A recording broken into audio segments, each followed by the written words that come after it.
Hello, नमस्कार दोस्तों। कैसे हैं आप सभी? उम्मीद करता हूँ आप सभी अच्छे होंगे। आज के इस लेक्चर में हम एक नया चैप्टर पढ़ने वाले हैं। नया चैप्टर है फंडामेंटल ड्यूटीज। देखिए, फंडामेंटल राइट्स तो आपने पहले ही पढ़ लिए। अगर आपने फंडामेंटल राइट्स से रिलेटेड जो लेक्चर है अगर उनको नहीं देखे तो प्लेलिस्ट में जाइए और देखिए, सारी आपको क्लियरिटी आ जाएगी। फंडामेंटल राइट्स से रिलेटेड जो भी आपके कन्फ्यूजन है वो सब कुछ दूर हो जाएगा। देखिए, आराम से देखिएगा। आज हम फंडामेंटल ड्यूटीज पढ़ने वाले हैं। देखिए, फंडामेंटल राइट्स में कॉन्स्टिट्यूशन के थ्रू इंडिविजुअल्स को राइट्स दिए गए और स्टेट से आप डिमांड कर सकते हैं कि ये हमारे फंडामेंटल राइट्स है, आप हमें दीजिए। अगर न वो फुलफिल नहीं कर रहे हैं या उनको उल्लंघन कर रहे हैं स्टेट के द्वारा, तो आप सुप्रीम कोर्ट में जा सकते हो आर्टिकल 32 और आर्टिकल 226 के तहत। लेकिन आपकी भी तो कुछ ड्यूटीज बनती है नेशन के प्रति। अगर नेशन को जरूरत है, मान लीजिए कभी आपदा आ गई, युद्ध हो गया, किसी भी प्रकार की और महामारी जैसे कोविड-19 महामारी फैली, उस समय आपकी भी कुछ ड्यूटीज बनती है एज ए सिटीजन कि अब तो आपको भी फुलफिल करनी चाहिए। और भी बहुत सारी कुछ चीज़ें हैं जिनके प्रति आपकी रेस्पॉन्सिबिलिटीज बनती है एज ए सिटीजन, तो वे फंडामेंटल ड्यूटीज में दिया गया। तो हम आज उन्हीं की चर्चा करेंगे कि क्या क्या चीज़ें दी गई है, किन किन चीज़ों को हमें ध्यान में रखना चाहिए। तो आज हम देखेंगे कि क्या फंडामेंटल ड्यूटीज हैं, क्या वो ओरिजिनल कॉन्स्टिट्यूशन में शामिल थी या बाद में अमेंड करके कॉन्स्टिट्यूशन में शामिल किया गया था, और अगर बाद में लिया गया था तो कहाँ से लिया गया था। फंडामेंटल ड्यूटीज़ कौन कौन सी है, कितनी फंडामेंटल ड्यूटीज़ है। और हाँ, फाइनली मैं आपसे एक क्वेश्चन भी ज़रूर पूछूंगा, कमेंट बॉक्स में आप उसका आंसर ज़रूर दीजिएगा। ओके, आगे बढ़ने से पहले आपसे एक रिक्वेस्ट है, चैनल को ज़रूर सब्सक्राइब कीजिए। आपका अपना चैनल डेल्टा पाठशाला, आपको सारी न्यूज़ यहाँ पर मिलती रहेगी। सारी जो भी एग्जाम रिलेटेड, कॉम्पिटिशन एग्जाम से रिलेटेड कोई भी आपकी क्वेरीज हो, आप कमेंट बॉक्स में पूछ सकते हो। डेल्टा पाठशाला के नाम से टेलीग्राम चैनल है, उसको भी ज्वाइन कीजिएगा। वहाँ पर मैं डेली अपडेट देता रहता हूँ। जो भी नई जानकारी होती है वहाँ पर आपको जानकारी मिल जाएगी, यूपीएससी से रिलेटेड, पीसीएस से रिलेटेड जो भी आपको जानकारी चाहिए। और हाँ, लाइक ज़रूर कीजिएगा, अपने दोस्तों के साथ शेयर भी कीजिएगा। तो आगे बढ़ते हैं।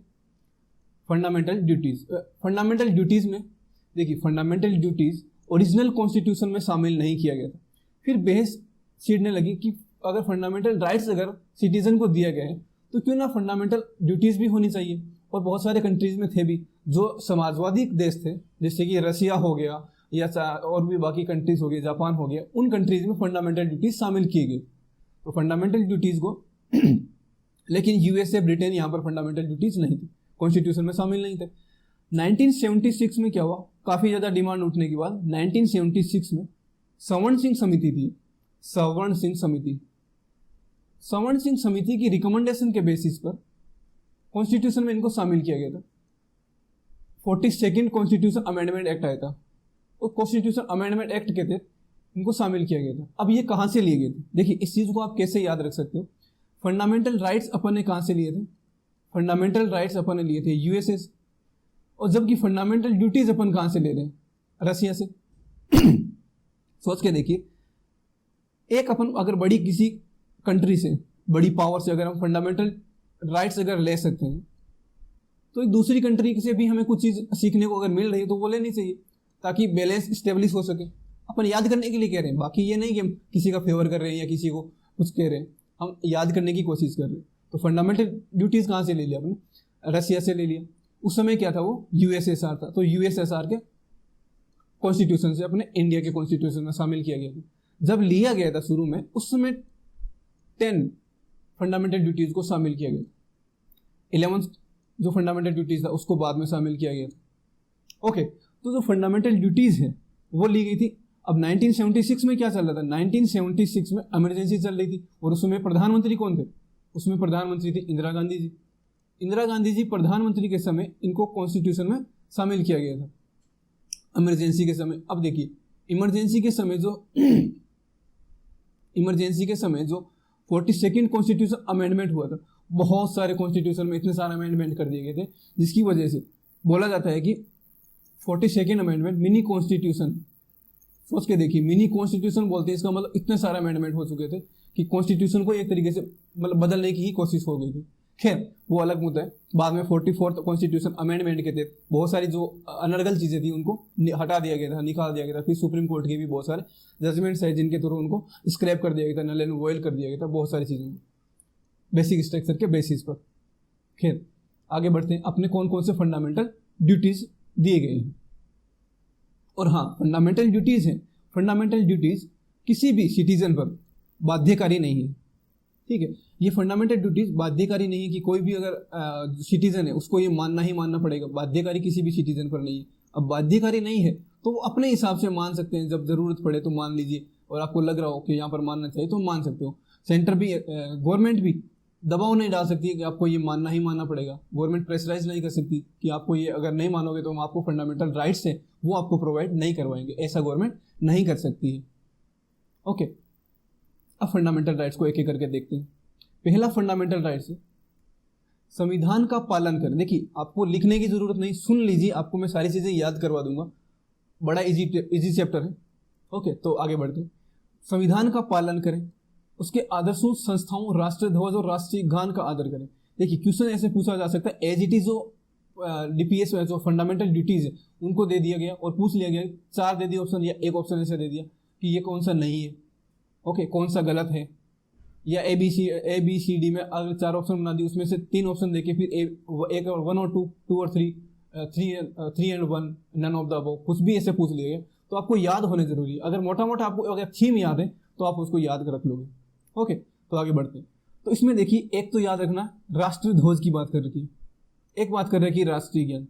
अगर राष्ट्र गीत की बात कर लें, राष्ट्र गीत यहाँ पर नहीं दिया गया, अगर स्टेटमेंट में राष्ट्र गीत अगर शब्द दे दिया गया तो वो स्टेटमेंट क्या हो जाएगा, गलत हो जाएगा। ये याद रखना। कॉन्स्टिट्यूशन का पालन करें, ये बात तो ठीक है, लेकिन राष्ट्र ध्वज और राष्ट्र गान की ही बात कही गई है, राष्ट्र गीत की बात नहीं कही गई है।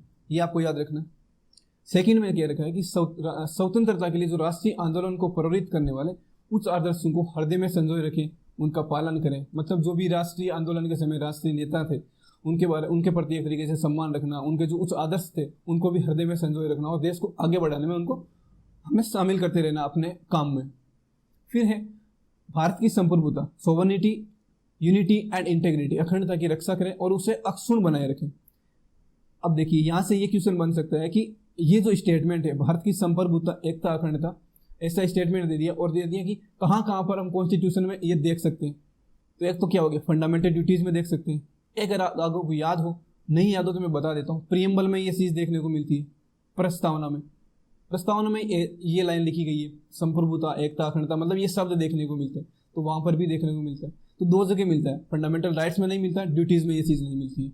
तो आपको 2 जगह मिलेगा। अगर 4 ऑप्शन दे दिए, 3 ऑप्शन दे दिए, तो आपको वहाँ पर एलिमिनेट करना है, केवल 2 को याद रखना है, फंडामेंटल ड्यूटीज और प्रीएम्बल। इन 2 जगहों में ये चीज़ देखने को मिलती है। नेक्स्ट है देश की एक रक्षा करें, आह्वान किए जाने पर राष्ट्र की सेवा करें। जैसे कि मैंने बताया, अगर मान लीजिए युद्ध की हो गई, आपदा आ गई, कोई फ्लड आ गया बहुत ज़बरदस्त तरीके से, सुनामी की जैसी स्थिति हो गई, भूकंप आ गया, तो उस समय अगर राष्ट्र को ज़रूरत है तो आप जाइए, आगे बढ़िए और अपना हाथ बंटाइए उस काम में, लोगों की मदद कीजिए, सरकार की मदद कीजिए, गवर्नमेंट मशीनरी उसकी मदद कीजिए। भारत के सभी लोगों में समरसता और समान भ्रातृत्व, मतलब भाईचारे की भावना को निर्माण करना चाहिए। कोई भी धर्म है, किसी भी धर्म के, भाषा के प्रति द्वेष की भावना नहीं होनी चाहिए। स्त्रियों के प्रति सम्मान की बात होनी चाहिए। अगर ये पूछ लिया जाए तो स्त्रियों के प्रति सम्मान, तो अगर स्त्रियों के प्रति सम्मान के विरुद्ध अगर कोई प्रथा है, उनका क्या करना चाहिए, तो केवल फंडामेंटल ड्यूटीज में बात कही गई है और फंडामेंटल राइट्स में इसके बारे में कोई ऐसी प्रावधान नहीं है, ना प्रीएम्बल में ना कहीं। ओके, तो ये आपको याद रखना है कि फंडामेंटल ड्यूटीज में ही दिया गया है।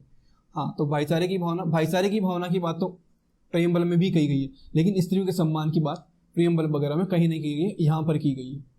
ओके, अगला दे रखा है कि जो सामासिक संस्कृति, मतलब भारत की जो गौरवशाली संस्कृति है उसको प्रोटेक्ट करना है, उसको समझना है और उसका एक तरीके से जो परंपराएं हैं, अच्छी परंपराएं हैं, उनको प्रिजर्व करके रखना है, ताकि आने वाली पीढ़ियां उनको देखे। जैसे हम कहते हैं कि हमारी संस्कृति 4000 साल 5000 साल पुरानी संस्कृति है, तो हम गौरव के साथ कह रहे हैं क्योंकि हमारे पूर्वजों ने इस चीज़ को बचा के रखा, तो हमारी भी जिम्मेदारी बनती है कि इसको प्रिजर्व करें, कंजर्व करें। ओके, नेक्स्ट है कि प्राकृतिक पर्यावरण, मतलब जैसे वन हो गए, झील हो गए, नदियाँ हो गया, वन्य जीव हो गए, उनकी रक्षा करें। अब देखिए, ये और कहाँ पर लिखा गया, ऐसा क्वेश्चन बन सकता है, कहाँ पर लिखा गया, तो ये अपने को डीपीएसपी में देखने को मिल जाएगा। ओके, तो डीपीएसपी में देखने को मिल जाएगा, डीपीएसपी के आर्टिकल 48A में देखने को मिल जाएगा। वहाँ पर पर्यावरण संरक्षण की बात की गई है, वन्य जीव के संरक्षण की बात कही गई है। ओके, और यहाँ पर फंडामेंटल ड्यूटीज में भी बात कही गई। तो यहाँ पर ऐसे क्वेश्चंस बन सकते हैं कि कहाँ पर दिया गया है। अगला है कि वैज्ञानिक दृष्टिकोण से मानववाद और ज्ञानार्जन सुधार की भावना का विकास करना, मतलब आपको साइंटिफिक टेम्परामेंट और रीजनेबल तार्किक रूप से आपको कोई भी डिसीजन लेना है, उस प्रकार की आपको भावनाओं को डेवलपमेंट करना है लोगों में। ये नहीं कि आप पूरी तरीके से बिना किसी रेशनलिटी के आप कोई भी जवाब मतलब डिबेट कर रहे हो। डिबेट ऐसी नहीं होनी चाहिए, लोगों में इस प्रकार की रेशनलिटी होनी चाहिए ताकि किसी भी चीज़ पर वो डिसीजन ले तो सही से डिसीजन ले सके। गवर्नमेंट अगर कोई पॉलिसीज लेके आ रही तो वहाँ पर वो अपने विचार रेशनली रख सके, ना कि किसी भीड़ के बहकाव में आकर वो अपना कुछ हिंसा करे या ऐसा कुछ करे। जैसे अगला कह रखा है कि सार्वजनिक संपत्ति उसकी सुरक्षा करे वाली हिंसा से दूर रहे, क्योंकि अपन ने देखा होगा कि जैसे रेलवे की संपत्ति है या बसेज है, रोडवेज है, उनको नुकसान पहुंचाते रहते हैं बार बार लोग। फिर अब आजकल गवर्नमेंट एक्शन लेने लगी है बहुत सारे, क्योंकि अब उनको नुकसान नहीं पहुंचा सके। तो ना सार्वजनिक संपत्ति हमारी अपनी संपत्ति है, क्योंकि गवर्नमेंट अपने जो सिटीजन है उनके द्वारा दिए गए टैक्सेस के माध्यम से ही तो पब्लिक प्रॉपर्टीज को बना रही है। अब अगर उन्हीं को हम नुकसान पहुंचाएंगे तो हमारी अपनी ही तो संपत्ति है। ओके, फिर अगला है कि व्यक्तिगत और सामूहिक रूप से, मतलब आपको प्रयास करना है कि राष्ट्र नई ऊंचाइयों को छुए। इंडिविजुअली भी प्रयास करना है और व्यक्तिगत रूप से, सामूहिक रूप से भी आपको ये प्रयास करना है कि हाँ हम मिलकर ये काम करेंगे और देश को एक नई ऊंचाइयों पर छू के लेके जाएंगे। ये 10 थे 1976 में जो शामिल किए गए। ओके, यहाँ तक समझ में आ रहा होगा। अब 11th जो था वो शामिल किया गया था 86th कॉन्स्टिट्यूशन अमेंडमेंट 2002 में। ओके, और इसमें कहा गया था कि 6 से 14 वर्ष की आयु तक कि जो भी बच्चे उनको शिक्षा का अवसर उपलब्ध करवाया जाएगा। मतलब ये पेरेंट्स है उनकी जिम्मेदारी होगी, जो पेरेंट्स है उनकी जिम्मेदारी होगी कि वो उनको एजुकेशन प्रोवाइड करवाए। ओके, हालांकि यहाँ पर जबरदस्ती नहीं। अब ये और चीज़ कहाँ पर लिखी गई है? ये चीज़ डीपीएसपी में भी लिखी गई है, फंडामेंटल राइट्स में भी लिखी गई है। अगर आपको नहीं पता है तो आप जाइए देखिए, डीपीएसपी भी कंप्लीट करवा दिए गए, फंडामेंटल राइट्स के चैप्टर्स भी कंप्लीट करवा दिए गए। वहाँ पर जाइए और देखिए, सारे लेक्चर्स आपको मिल जाएंगे।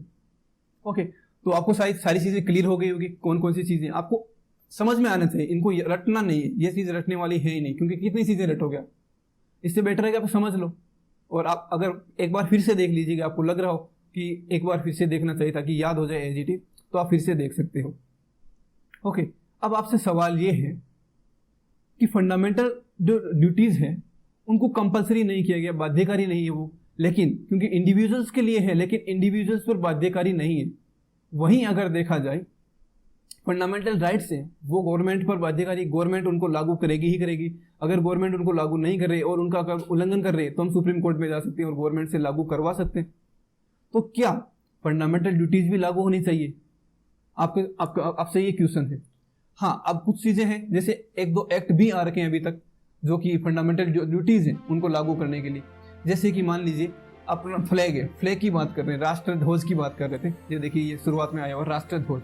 तो क्या राष्ट्र ध्वज है उसका सम्मान करना चाहिए? उसका सम्मान नहीं करेंगे तो फिर हमें किस प्रकार का कुछ होना चाहिए? तो इसके लिए एक एक्ट बनाए गए हैं, राष्ट्र गौरव अपमान निवारण अधिनियम। राष्ट्र गौरव अपमान निवारण अधिनियम।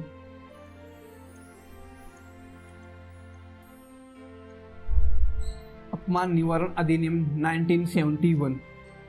देखिए, इसमें यह लिखा गया था अगर आप राष्ट्रीय ध्वज का, संविधान का या राष्ट्रगान का अपमान करते हो तो फिर आपको कुछ सजा हो सकती है। सजा का भी प्रावधान है, या आपको फाइनेंशियल आर्थिक रूप से आपको सजा दी जा सकती है, या फिर आपको जेल की सजा भी दी जा सकती है। तो कोई भी सजा दी जा सकती है। तो इसका मतलब लागू करने के लिए गवर्नमेंट भी कुछ स्टेप्स ले रही है कि आप पूरी तरीके से ये नहीं कि आप कुछ भी अपमान नहीं कर सकते ना किसी भी चीज़ का। तो ये चीज़ है, देश धर्म जाति के नाम पर आप कुछ नहीं कर सकते। तो उनके लिए सिविल अधिकार संरक्षण अधिनियम 1955 जो अस्पृश्यता अधिनियम था उसका नाम चेंज करके क्या कर दिया, सिविल अधिकार संरक्षण अधिनियम 1955।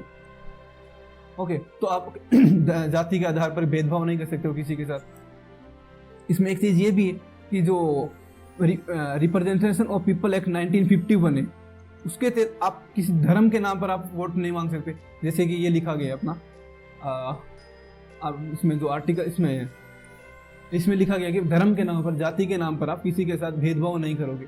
भाषा के नाम पर, जैसे यहाँ पर देखिए धर्म 5 नंबर में, धर्म, भाषा, प्रदेश, वर्ग आधारित सभी प्रकार के भेदभाव से परे हो। आपकी भावना ऐसी नहीं होनी चाहिए कि भाईचारे को बढ़ावा दे रहे हो लेकिन धर्म के नाम पर भाईचारा बढ़ा रहे हो कि हिंदू एक हो जाओ, मुस्लिम एक हो जाओ। आप ऐसा कुछ नहीं कर सकते। अगर आप ऐसा कर रहे हो तो रिप्रेजेंटेशन ऑफ पीपल एक्ट 1951 के तहत आप पर कार्रवाई की जा सकती है और आपको हो सकता है कि चुनाव लड़ने ही ना दिया जाए, इलेक्शन कमीशन ऑफ इंडिया आपको बाहर ही कर दे। ठीक है, तो आप ऐसी चीज़ें एक्ट के थ्रू इम्प्लीमेंट करवाए जाने की कोशिश की जाती है ताकि भाईचारे की भावना बढ़े। आई होप आपको सारी चीज़ें समझ में आई होगी। तो thank you. Thank you very much.